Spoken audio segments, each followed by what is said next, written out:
Labą dieną, aš esu Marius Daugilavičius, psichologijos mokslų daktaras, sertifikuotas Europos transpersonalinis psichoterapeutas. Ir šiandien mes kalbam apie intensyvaus kvėpavimo techniką rebeffingas. Rebeffingas iš anglų kalbos išvertus tai antras gimimas. Kitaip sakant, žmogus, kuris praktikuoja šitą techniką, jis turi galimybę gimti iš naujo. Integruoti tai, kas pas jį viduje yra bloga, sena, nereikalinga, trukdo jam eiti į priekį. Pašalinti visą tai ir pagimdyti save naują tokį, kokį aš noriu save matyti, tas, kuris gali džiaugtis gyvenimu, mylėti, būti turtingu, laimingu ir pasiekti savo tikslų. Seminaras, jis aktualus ir naujam žmogui, kuris nori tiesiog susipažinti su tuo, nes tai yra populiari pakankamai tema, milijonai žmonių pasaulyje praktikuoja rebeffingą, apie tai šnekama, rašoma, girdima ir dėja lietuvių kalboje yra pakankamai mažai informacijos.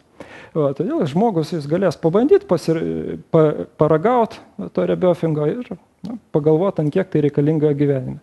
Taip pat tam žmogui, kuris praktikuoja rebeffingą, ypač siūlyčiau, tai yra, nes apšnekėsim begalę niuansų, begalę technikų, ką galima daryti rebeffingo metu, kaip padaryti, kad rebeffingas veiktų geriau, efektyviau ir pasiekti savo tikslus.